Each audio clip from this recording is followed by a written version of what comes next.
Grand alliance opposition جماعتوں نے ایک بڑا اجلاس کیا ہے. گرینڈ الائنس نہیں ہے, اپوزیشن کا الائنس جو الائنس نہیں ہے, ابھی بنا نہیں ہے. بیٹھک ہوئی ہے, بات چیت ہوئی ہے.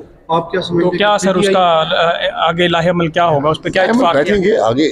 آئین پر اتفاق ہے, ملک آئین کے مطابق ہونا چاہیے اور قانون کی بالادستی ہونی آپ چاہیے. کیا سمجھتے ہیں کہ سر یہ پی ٹی آئی جو احتجاج کرتی ہے یہ آئین اور قانون کے دائرے میں نہیں کرتی؟ میرا نہیں خیال, معذرت سے, یہ ایک صوبے کو حق حاصل نہیں ہے کہ وہ وہاں سے فوج اپنے ادارے کے وسائل استعمال کر کے ایک وفاقی دارالحکومت میں آئے. آپ کے پاس آپ نے احتجاج کرنا ہے, آپ اجازت مانگیں, اجازت نہ ملے, پھر آپ اس پہ عدالتوں میں جا سکتے ہیں. آپ کو جب آپ کے پاس حکومت ہو تو ذمہ داری بڑھ جاتی ہے.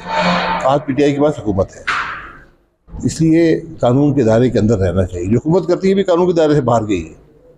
انہوں نے جو یار رکاوٹیں کھڑی کی ہیں ان کو اجازت دینی چاہیے تھی. یہ جگہ ہے, آپ جلسہ کر لیں, احتجاج کر لیں اور گھر جائیں. اور جب یہ نہیں دیں گے تو پھر ایسی معاملات پیدا ہوتے ہیں.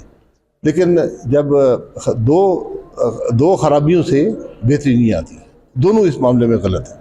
اپوزیشن کی ایک بیٹھک کے بعد شہباز شریف صاحب ملے مولانا فضل الرحمان سے, اور مولانا صاحب نے ان کو کہا کہ آپ جو اپوزیشن کا الائنس ہے اس کو سپرد کرنے کے لیے ملاقات کر رہے ہیں. پتہ نہیں مجھے انہوں نے کیا کہا, مجھے اس بات کا پتہ نہیں ہے, لیکن سیاسی لیڈر آپ سے ملتے رہتے ہیں, اس میں کوئی حرج نہیں ہے.